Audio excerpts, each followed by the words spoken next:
Good afternoon. My name is Anthony Dollinger, and I am the Chief of Police of the Moscow Police Department. Thank you for joining us. Today marks the conclusion of a case that has profoundly impacted the University of Idaho, the City of Moscow, the State of Idaho, and communities nationwide. Today's sentencing of Bryan Kohberger brings the legal process to a close following his conviction for the brutal murders of Kaylee Gonsalves, Madison Mogan, Zana Kernodle, and Ethan Chapin. While this marks the end of a long and challenging journey through the criminal justice system, we acknowledge that for the families, friends, and loved ones of these four young people, the grief does not end, because the losses are permanent and the pain remains. We want to express our deepest gratitude for their strength and resilience during this challenging time. We will honor their loved ones' memories and reaffirm our commitment to ensuring their lives are not forgotten. This investigation, one of the most complex and high-profile cases in our state's history, was made possible by an extraordinary level of collaboration. From local and state police officers to federal agents and analysts, as well as prosecutors, forensics teams, and technical experts.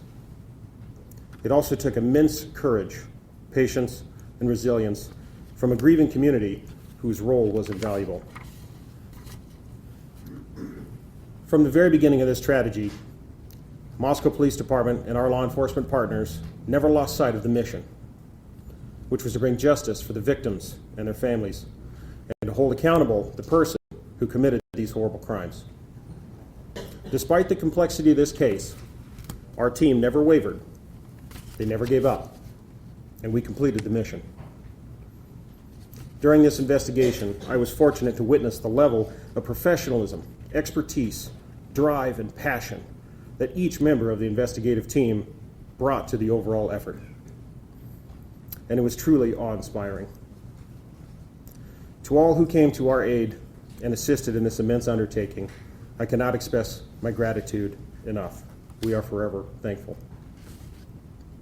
And I would be remiss if I did not thank the amazing communities of Moscow and the University of Idaho. For weeks on end during this investigation, the support you provided to our team was greatly appreciated. The numerous phone calls, letters, and seemingly endless stream of food helped keep our spirits high and encouraged us to press on. Today, we want to provide an opportunity to hear from the key agencies involved in the investigation, prosecution, and overall response to this case. Each agency played a vital role in pursuit of truth and accountability. Further remarks will be provided by the Latah County Prosecutor's Office, followed by the Idaho State Police, the Federal Bureau of Investigation, and the Office of the Attorney General. Each speaker will provide brief comments, followed by a limited Q&A session. With that, I'd like to introduce Latah County Prosecutor Bill Thompson, representing the Latah County Prosecutor's Office. Thank you, Anthony. Welcome, everybody. It's been a long time since we've been able to stand in the same room together, and you have to listen to me talk. I'm sorry. First off, I want to thank the folks here in Ada County. I can tell you I would much prefer to be in Latah County right now and be able to talk to the people most directly impacted by this. But Ada County has been a phenomenal support and protector for the integrity of this case, and I just want to send that shout out right now. So today, you are all, I think, listening in, either in person or with the live stream. We have reached the conclusion of the judicial process, and we believe we've achieved accountability and finality and certainty for everyone who has suffered from this, so we can try to move on. As you are aware, Mr. Kohberger pleaded guilty to all 5 counts of the indictment. He pleaded guilty as charged. There was no plea bargain to change charges, drop charges. He pleaded guilty straight up, and he admitted under oath to Judge Hippler that the allegations are true. He has also received a life and death sentence, and that he is going into the Department of Corrections custody, and he will remain there until he dies. And our communities are protected from him. Our communities are safe from him. And we have finality and conclusion, not just for the families, but for everyone who suffered because of this. Chief Dollinger talked about the extraordinary teamwork on this case. And I can tell you that Ashley Jennings, my senior deputy, and I, we were with the investigators from day one. We worked as a team beyond any team that I've seen in my almost 33 years as a Latah County prosecutor and 45 years as an attorney in Idaho. This level of collaboration is indescribably phenomenal. And in this room, we have representatives of the FBI, and you'll hear, of course, Special Agent Grover. We have representatives from the Idaho State Police. We have representatives from the Moscow Police Department. We have representatives from the Office of the Idaho Attorney General. I can tell you, I will be forever grateful for the assistance that Jeff Nye, the head of the criminal division, and his deputy attorneys general, Ingrid Maddie, standing beside him, offered to us. I don't know that we would have been able to reach the conclusion that we have today as successfully without their brilliant and dedicated work. And they too have lived this case from the get-go.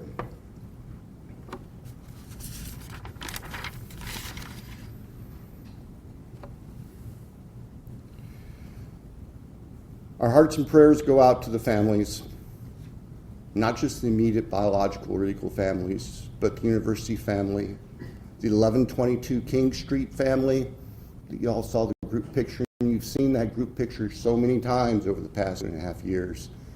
And now you have real faces to go with those young, vibrant people who, 4 of whom were killed 12 hours, half day after that picture was taken. We respect the families. We realize that we had tough decisions to make, and we made them, but we did not make them in a vacuum. As I said in court today, we reached out to the families. We asked their thoughts. We listened to what they had to say. We accept and recognize that not everybody agrees with the decision we made. But this isn't a popularity contest. And we made what we thought was the most appropriate decision under the law and on the facts to give this case closure in a sense that would never be realized otherwise. Judge Hipler talked today about, I guess, the fallacy of expecting that there would be some miraculous coming clean and disclosure from the defendant. In the first instance, as the judge said, he doesn't have the power to compel that. We, the state, don't have the power to compel that. And as a practical matter, it would not be helpful.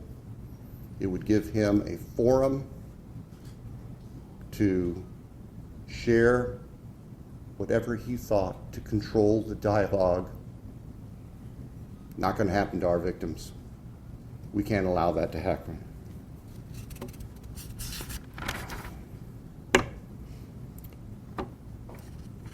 So,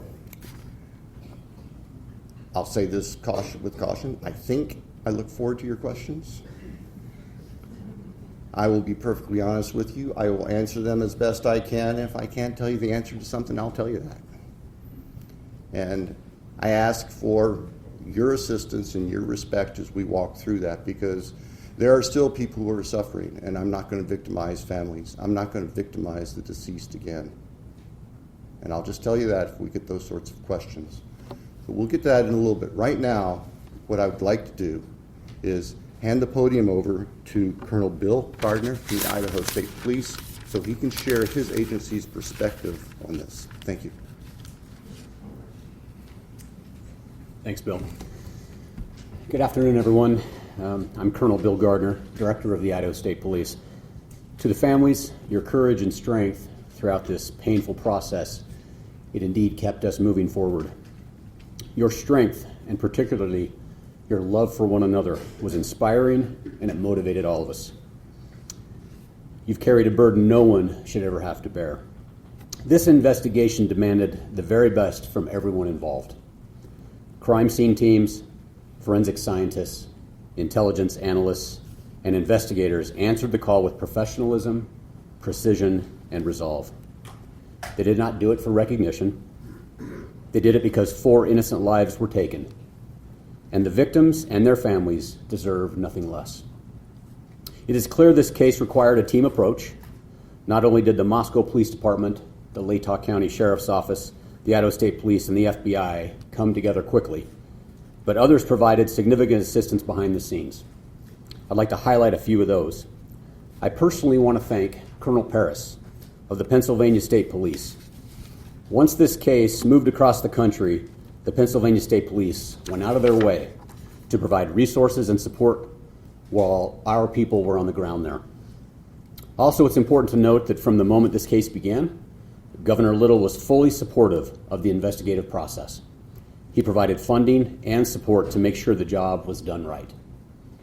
And finally, as was already mentioned, the Idaho Attorney General's office provided significant input and help during the preliminary motions. We relied heavily upon their expertise as we moved throughout this whole process. As law enforcement officers, we often say that this is more than a job, it's a calling. This case reminds us why we answer that call, why we stand for victims, why we fight. In this case, why we fight pure evil, and why we keep going, even when the road is long and answers are hard to find. In this horrific case, I am proud of the work that was done and the people who carried it out. They exemplify the very best of our profession and helped bring closure to 4 families. I'll now turn the podium over to Salt Lake City FBI Field Office Supervisory Senior Resident Agent, Brett Grover.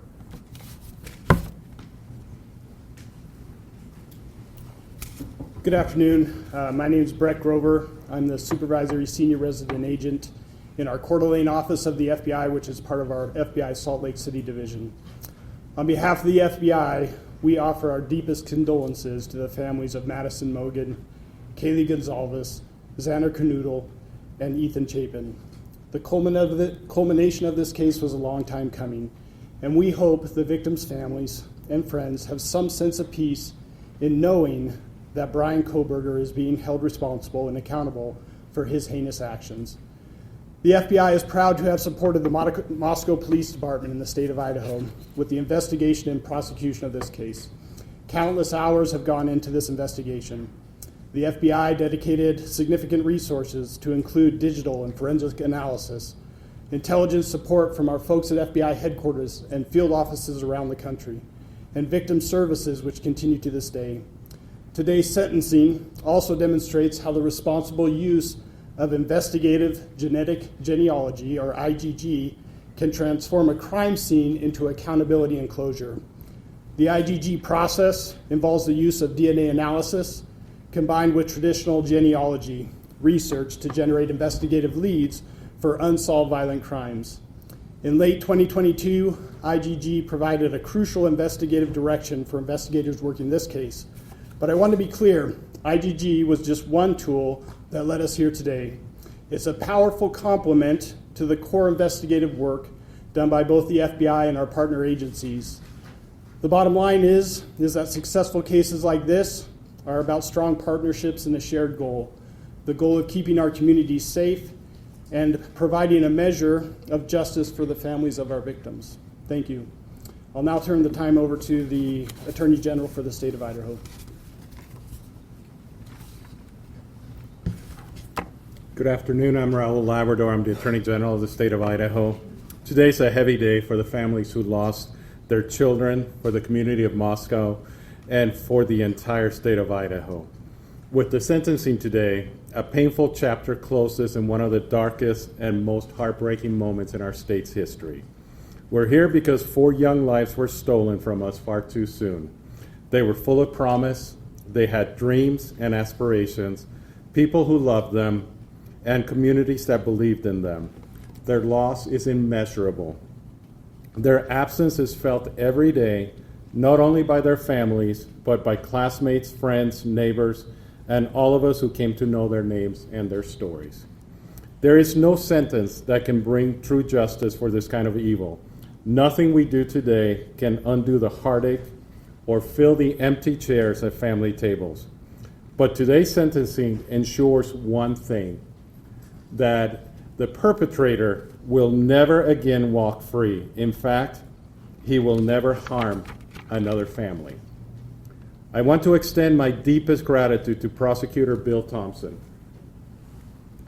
whose steady leadership has guided this case from the beginning, to the people of Latah County for their trust and commitment to justice, and to the state of Idaho, and to the state, also to the local and federal law enforcement communities who have been focused on bringing justice for the victims.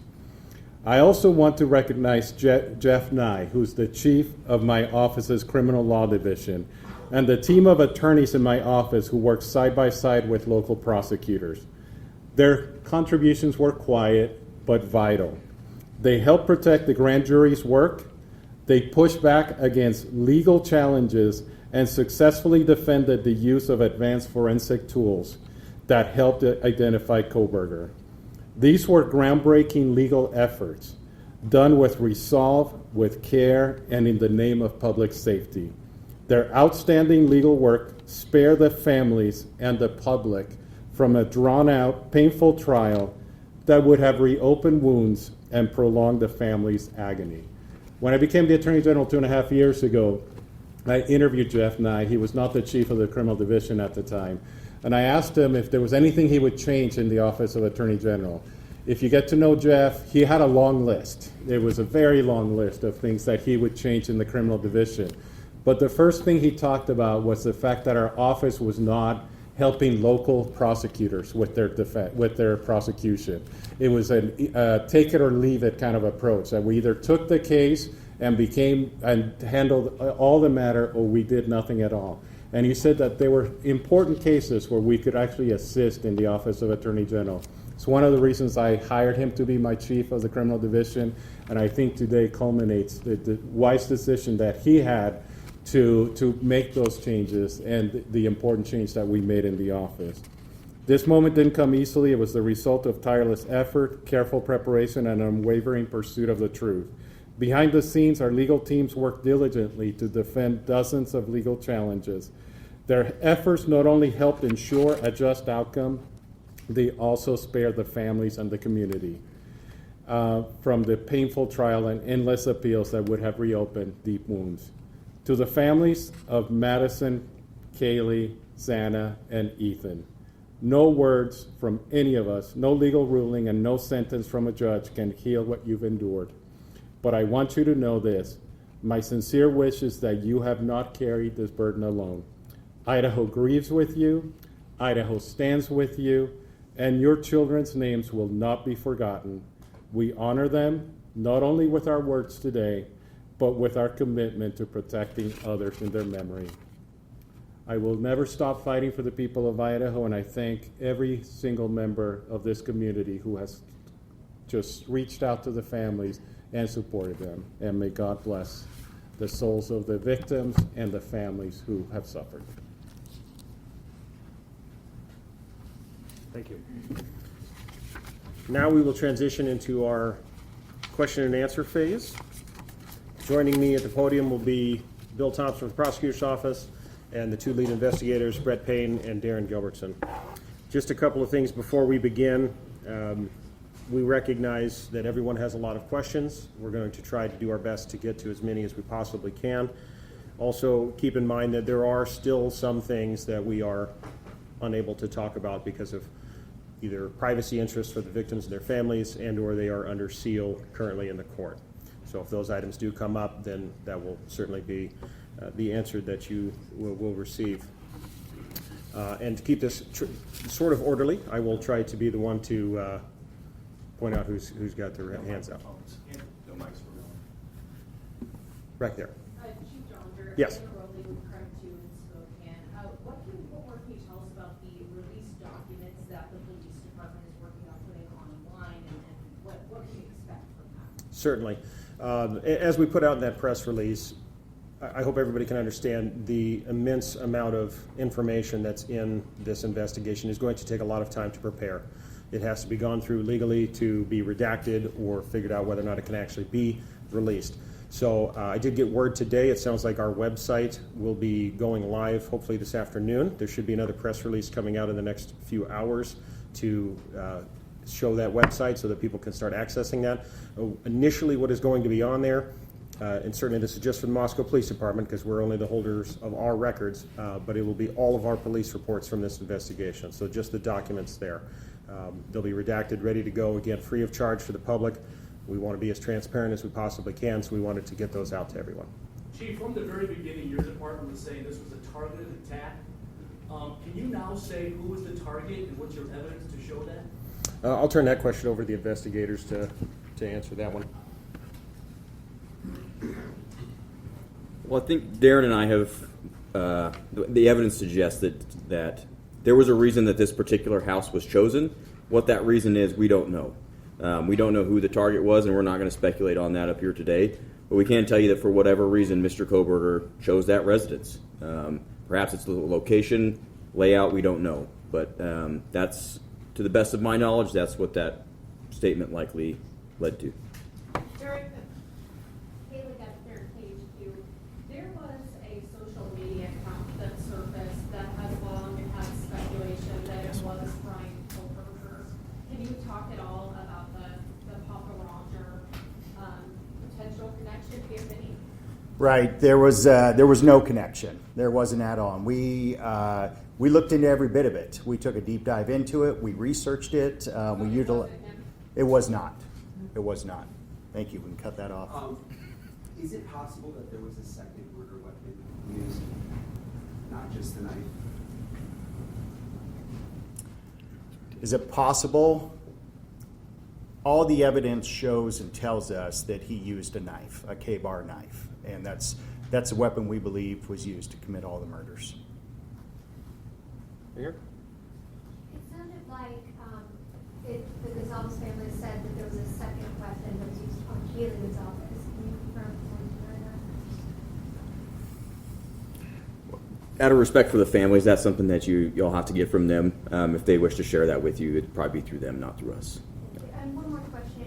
You said that it seemed like he chose that house. There's no clues as to why he chose that house? You know, after working in Moscow for several years as Chief Dollinger, that area is frequented by many, many people at all hours of the night when college is in session.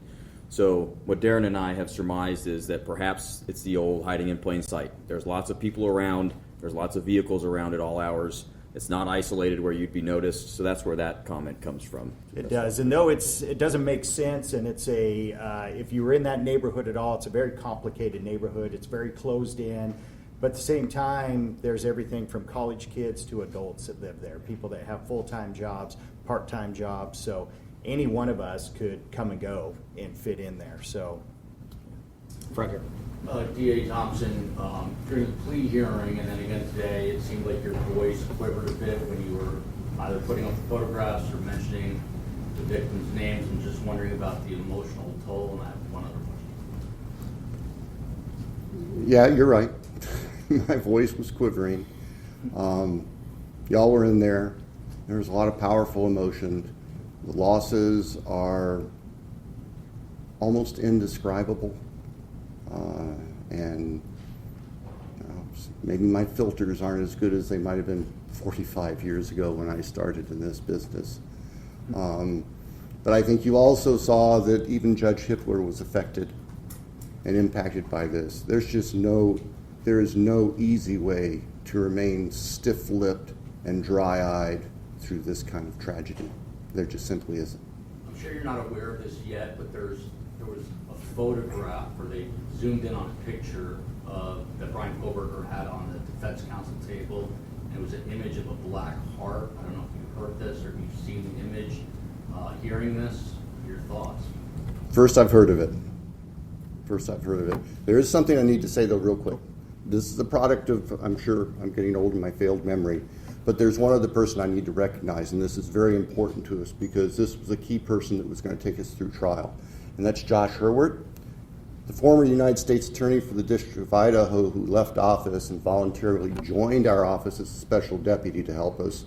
My apologies for the oversight, as I wasn't reading my notes correctly, but thank you for that little interlude. Chief? Yes. I guess my question is for Mr. Thompson, since you're still up there, incidentally with the law and crime.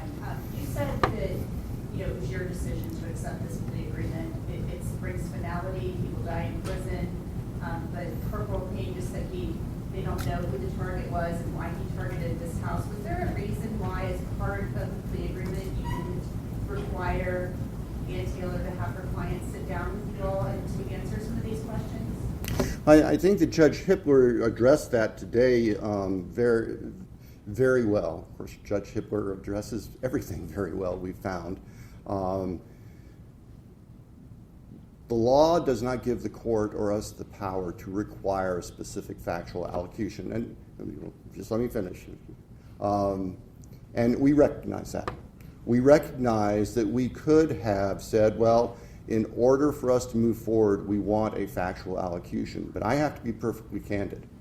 I don't believe that there's anything that would come out of his mouth that would be the truth. I don't believe that there's anything that would come out of his mouth that would be anything other than self-serving. And I don't believe there's anything that would come out of his mouth that would not further victimize the families. And so that just simply wasn't a factor. We made our decision based on our assessment of law and the facts. We made our decision based on being able to obtain accountability and certainty, not just for the victims' families, but for the communities and for the state. And that's where our obligations go. In the end, and the old Harry Truman thing, the buck stops on my desk. Well, that's what I got when I was elected prosecutor 33 years ago. I never dreamed it would involve something like this. But we don't shirk our responsibilities just because it got big and nasty. Thank you. Corporal Payne and Lieutenant Robertson, first of all, I want to say to you, Corporal Payne, that the chief of families told me that you called them every night during that nearly 7-week manhunt, even though you didn't have to. And I just think that goes to show that there's some truth in this. So, that being said, I'm curious as to where you think or believe the murder weapon is, where you think or believe the clothes Kohberger was wearing that night are, and how do you think he avoided forensics at the scene? Well, I can just tell you, and forgive us if we go back and forth, it's just kind of how we roll. But there is no evidence that we found that would lead us to any specific, even general location as to where the murder weapon or the clothes have been. And we searched. I mean, the FBI, again, to their credit, we had folks doing soil samples and so all sorts of things to try to come up with somewhere to start searching for these things, and we just never found it.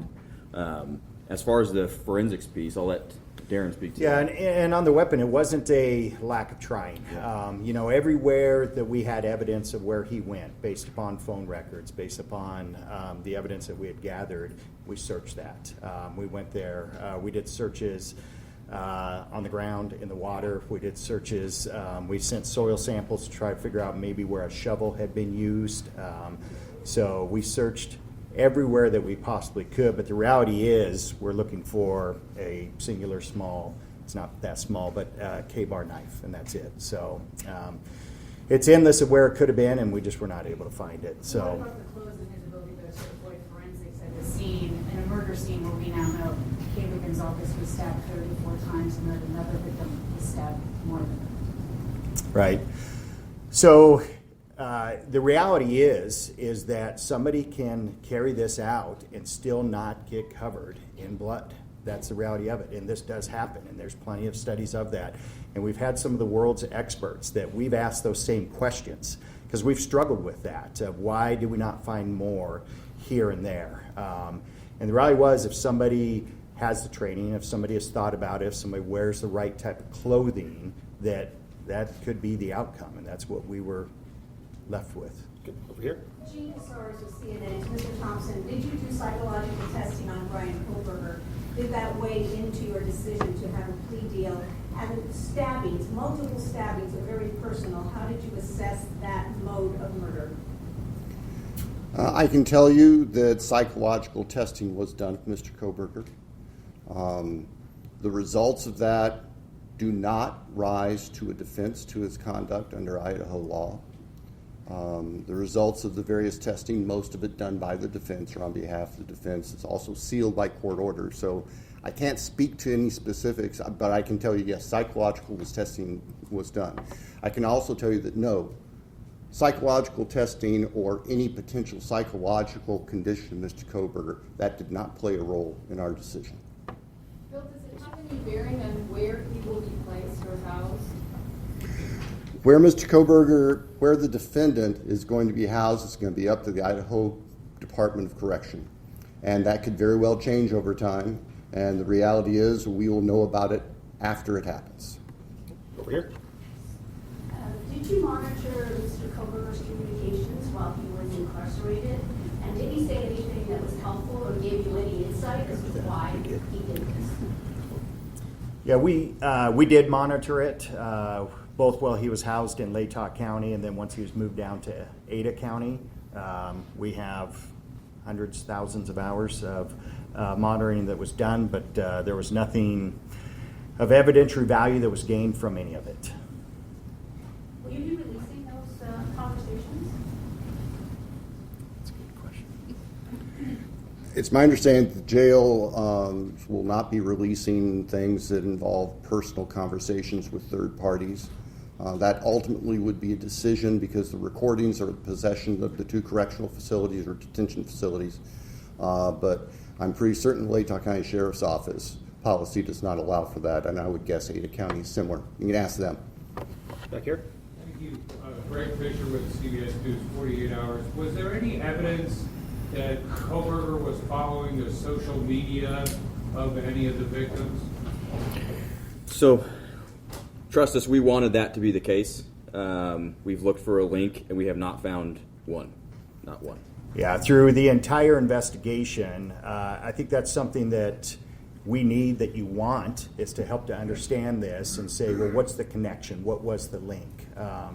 And so we had every resource possible, and we worked that tirelessly, both from everything from his side, but all the victims and all the members of the House from their side. So we have never, to this date, found a single connection between him and any of the four victims or the two surviving roommates.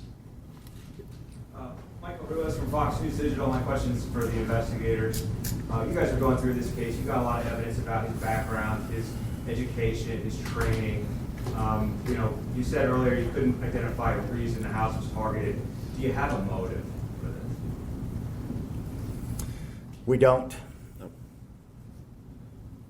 Lauren Patterson, Northwest Public Broadcasting. This question is for Anthony Dallinger, actually. I remember when Anthony was a geek cop assigned to talk to us at the very beginning, and all of this happened, and now you're running the show. So I wanted to ask, as a community member, has this case shaped and changed how you're policing in Moscow? It's changed everyone involved. How could it not? It was a devastating tragedy to our community, and our police department is a part of that community, and it was very difficult for us as well. So, this is just one of those things that will not define us, but it is certainly a part of our history that we will never forget. Yes. Rebecca Finn, Associated Press. The perhaps unprecedented level of interest in a court case like this in Idaho was matched by an extremely high level of secrecy within the case. The Gonzalez family has said that they're desperate for answers about what happened to their daughter. Do you anticipate most of the court documents being unsealed, or are there things that you will specifically request remain sealed? As far as the court documents, Judge Hippler has told us that he is going to work with the attorneys to go through every sealed document. Many, probably most of the documents were sealed for the purpose of protecting against tainting a jury pool. And those documents I would expect would become unsealed. Requests for discovery, various things like that. There are also documents in there that contain very personal, private information regarding victims and families. I expect those likely will not be released under Idaho's protections against what the law calls unwarranted invasions of personal privacy. I realize that can be frustrating for folks who want to be able to explore this thoroughly, but we have to balance, and the law balances, the privacy of the people who have suffered, including the victims who are dead, with giving the public as much information as we responsibly can. I'm just wondering, did a lack of knowing the reason or the motive concern you when prepping for trial? Because juries tend to want to explore the motive or reason for a crime. And also, how do you as investigators and attorneys grapple with that? Because if you can't rationalize something irrational, then how do you continue knowing that you won't get an answer? Well, I'll tell you from an investigator standpoint, we already know and realize we often don't get to know that. We want it. We all do. We naturally want that. But the reality is it's not something that we have to have or that we get. And the reality also is that oftentimes those very things that you're asking about, they're only known to one person. It's the person that commits those crimes. And I think that's probably what we have here. And I would add that going through this whole investigation, I'd probably say it's easier than it was for Bill's offices. We were focused on a task. We had a task to do, and it was discovering evidence and interviewing folks and that sort of thing. So the motive necessarily doesn't play a part in that, right? Obviously it can, but we were just focused on getting the job done in the correct way as best we could. So. And from the prosecutor's point of view, yeah, certainly lack of a clear motive is something that we think about and consider as we're preparing for trial, because we're going to have a jury of 12, ordinary, honest citizens there who are wanting to figure this thing out.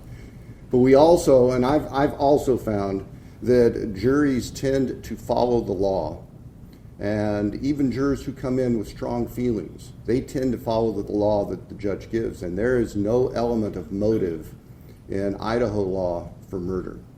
And so we set that aside as something that we were going to dwell on, whether there was clear proof of a specific motive, because we knew it wasn't legally required, and practically speaking, we knew it wasn't something that we possessed that we could give to the jury without speculating. And I'm sure as heck not going to stand in front of a bunch of 12 jurors and start speculating. We're going to give them the evidence.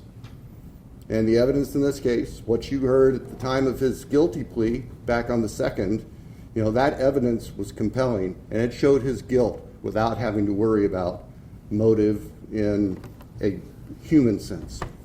But thank you for the question. In the back. Did he say anything when he was arrested? Yeah, so Brett and myself, and members of the FBI, we traveled back to Pennsylvania. We were there, and I know they hit on it earlier, but I'd be remiss without talking about the cooperation and the support that we had from them was absolutely incredible. From the time that we got on the ground with the Pennsylvania State Police and with the FBI back there, it was unbelievable. Anything that we needed, they were there to facilitate it. So we helped to shape what that looked like, what the arrest looked like, what took place once they hit the house on the search warrant and he was taken into custody. Brett and I were at another location, a barracks of the Pennsylvania State Police, and then he was brought to us and we conducted an interview with him that night there in Pennsylvania. So, Talk about what he said. So we went into this interview. We used a lot of influence and guidance from the FBI and their behavioral analysis unit. They help us a ton in framing our interview strategy, rather. When we spoke to Mr. Kohberger, we kept it pretty surface level to begin with, the idea being get him to speak and keep him speaking. It was pretty surface level, and then when we tried to get into things a bit more detail, he decided to end the interview. So that's pretty much as soon as we tried to walk into the purpose of why we're there, which obviously he knows we're detectives from Idaho, so that's when we really started to shut down, and they just shut it down. So we calm, relaxed. Say very similar to what you see and whenever you see him in court. Okay, next question. Yes, sir. Yeah, Mike Baker for the New York Times. I'm wondering if you can talk about Mr. Kohberger's family, whether you got much cooperation, tips, input from them along the way. The only thing I'm really able to talk about is that we didn't get any tips or any evidentiary items from the family. So, yeah. Anything to add to that? No. Yes. Just wondering if you ever had any idea of what made Mr. Kohberger take the plea deal at the end? No.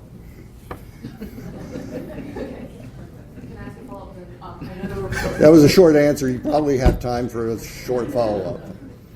Can I also ask a follow-up to the investigators? I know there was some reports that there was Kohberger's appearance for a container out of the house. Did you ever determine what that was? No, and the belief was in the one surviving roommates in her statement, and that's out there, was that she observed something in his hand when she saw him, but we don't know what it was. You had an expert who was going to testify about him cleaning something off of his work computer, some software experts. Was there any evidence that he had tried to wipe anything from his phone, software-wise? The Barnharts, I believe, is their name. Yeah, and so this kind of goes into the connection to the victims as well. That's a similar question. We had the world's foremost experts on this look into it, and there was evidence that he had used software to wipe many of his devices relatively effectively, so there wasn't much evidence obtained after that. Including, I think he had two, did he have two cell phones, or was it just the one cell phone? I think he had one active phone, but I don't remember, so don't quote me either. if he had more at his home or office or somewhere else. Just the work computer that he had wiped. Yeah, he regularly used software to try to clear things off. He used VPN on his devices also. Okay, back here. Kevin Fisher with the Idaho State. I'm hoping you can walk us through the decision to hand off the DNA process on the knife sheet over to Off-Road Labs, who's contracted by ISP, and then ultimately the FBI takes over that IGG process. And then Prosecutor Thompson, I'm curious if you had concerns about constitutional rights issues based on how the FBI conducted themselves in that part.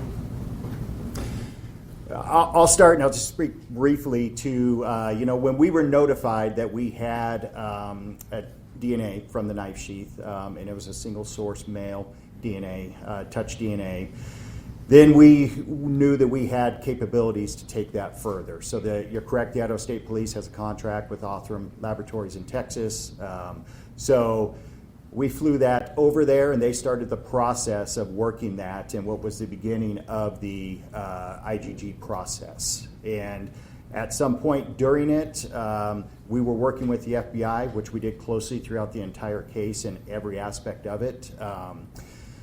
We talked and met with them, and they had further resources and some capabilities that we thought may get us somewhere quicker. And so we made the decision to then shift that to the FBI and continue that process there.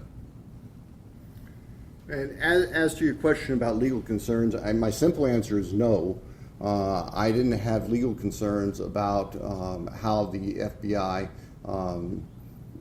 conducted their IGG investigation. I know that was the subject of lengthy, detailed, painfully detailed motions and briefing, and Mr. Nye rose to the occasion and was able to address all of that. But in the end, it's simply no different than sending somebody undercover into any place to gather information. And I was not concerned about the legality of it. And the judge came through and made the right decision that there was no violation of the defendant's rights or anybody else's rights. Had he not left the knife sheath behind, would you have been able to track him down? We've talked about this ad nauseum, and the answer is yes. Through the car, most likely. We had some amazing people going truly line by line over tens of thousands of white Hyundai Elantras. So we believe we would have got to it through that avenue. The time frame for that is uncertain. It could have been a week later, could have been 2 months later. We just don't know. We would have found him. We would have found him. There's a lot of questions in regards to that initial window. Brett and I made the decision on what that window was, even though the experts were saying there may be more years that match it. but the simple numbers that we began to look at were astronomical, of thousands and thousands, tens of thousands of these vehicles. So we chose to try to narrow it and start smaller, and then as we had to, we were going to open that up. But we both believe we would have gotten him through the car eventually. A question for Mr. Thompson. Amanda Rowling with Current 2. It appears that the plea deal, it felt a bit rushed.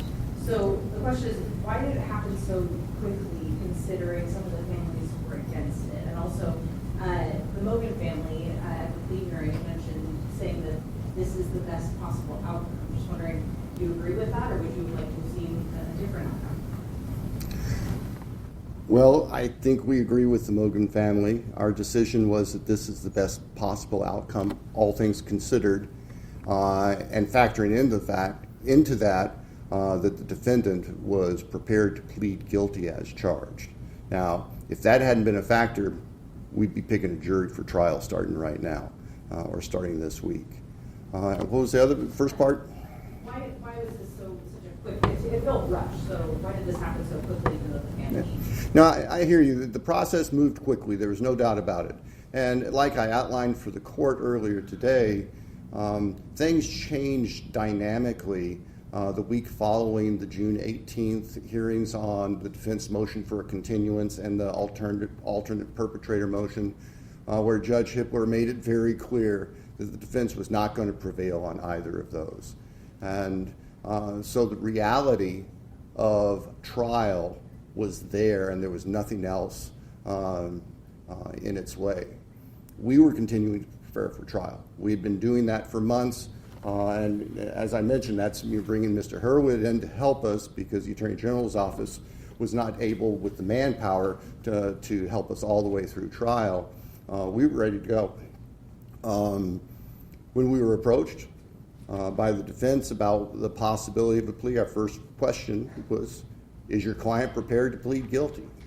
And it took them a little while to give us that answer. In the meantime, we reached out to the families, and we talked to the families, and we solicited their input, and we considered that in making our decision. The fact of the matter is, and I think Judge Hippler commented on this back on July 2nd when we were in court, is that the logistics of the upcoming trial, with 10,000 prospective jurors being summoned in, the court staff making arrangements and preparing to process that part of the case, dictated that if the case was going to resolve, it needed to resolve quickly. And so that kind of drove the pace over that weekend, the last weekend of June. At the end of the weekend, when we understood from the defense that the defendant was prepared to plead guilty, the court was notified the next morning, and the court wanted to move quickly to get a plea done on the record if it was going to be done, and if it wasn't, so we were not interrupted in our trial preparations. The trial logistics were the main concern, just as Judge Hippler had said prior, right, with the jury as a factor. Yeah, the practical aspect is that the trial machine was running, and if it was going to be interrupted, that had to be known as soon as possible. I think that's the fairest explanation. Okay, question here. I just had a question about when you were looking into Kohberger's past. Was there any early sign of trouble, or what did his background look like? Well, we can't go into his younger years. I believe that's actually still under seal. Correct me if I'm wrong. But what I can tell you is the things we do know about him was that his education led him down a path that was very much focused on forensics, crime scenes, that sort of thing. So that was really what we focused on in his background, was what led him down this path. How may he have prepared for this? And I think that was a big component of that, was just his schooling and his choice of potential future profession. So. And just so there's no speculation here by what Detective Payne just said, documents under seal involving Mr. Kohberger's background, they may or may not be released down the road. I can tell you that there is no evidence of any criminal history of any significant nature. There was no evidence of a history of violence. There was no evidence of a history of a factual predisposition to do the crimes that he committed here. So if there are any concerns among your listeners or readers that somehow he was a serial killer in waiting with all of these prior actions, we are not aware of any behaviors like that that preceded what happened here in Idaho. We'll take this question here, and then we're going to have two more after that to finish up. Mr. Thompson, you talked about meeting with the victims' families before the plea deal was reached, including the Gonzalez's. Have you spoken to the Gonzalez's afterward about their displeasure with this? And if so, what is that conversation been like? We have spoken with families afterwards, and I can tell you that families that did not agree with our decision have made that very clear to us, and I don't expect anything different. I respect, and we respect, that everyone is going to grieve differently, even within family units, and everyone is going to look at the case and possible resolutions from their own light, and they are entitled to that as victims. I'm not going to pretend that everybody was just fine with our decision, because there were families and family members who were not.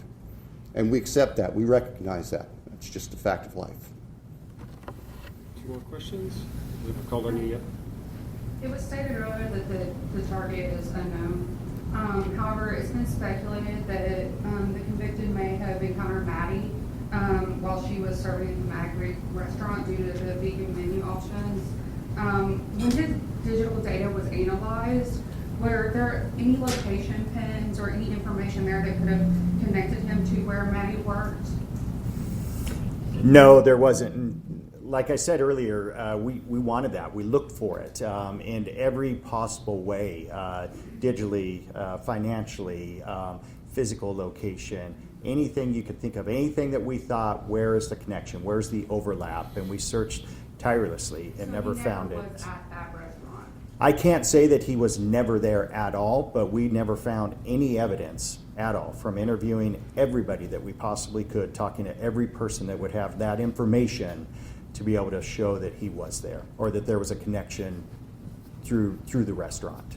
Okay, last question here. Okay, just two follow-ups to earlier questions, if that's okay, so I can make sure we're understanding everybody correctly. First of all, Mike's question about the family.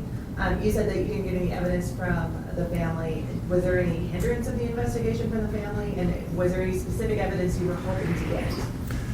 Are you talking about his family, Kohberger's? Yes.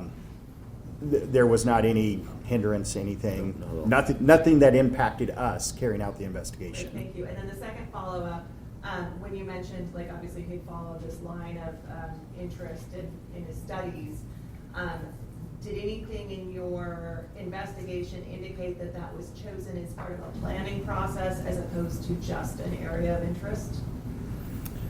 There was nothing aside from, we have some of his coursework where he did, a crime scene recreation, that sort of thing, but it was all part of his studies. So I don't think that any of us attributed that to a planning process per se.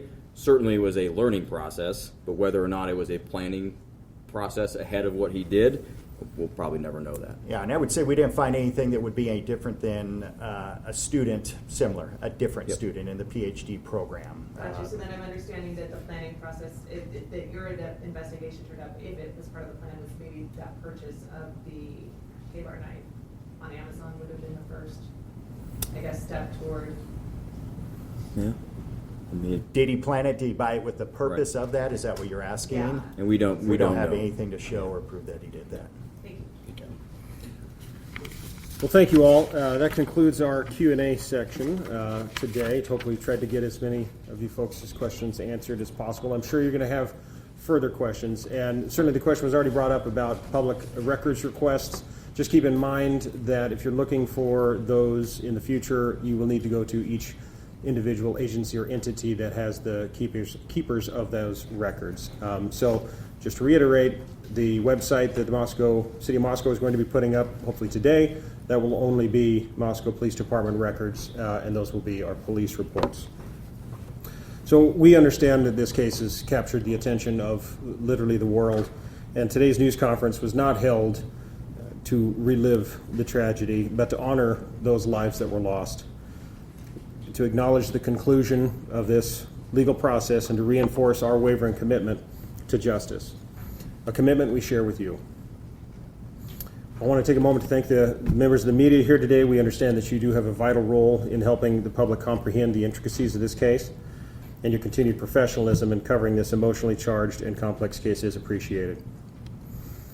No additional comments from law enforcement will be made today, and if you have further questions, please feel free to submit those through the agency's public information officers. Thank you very much.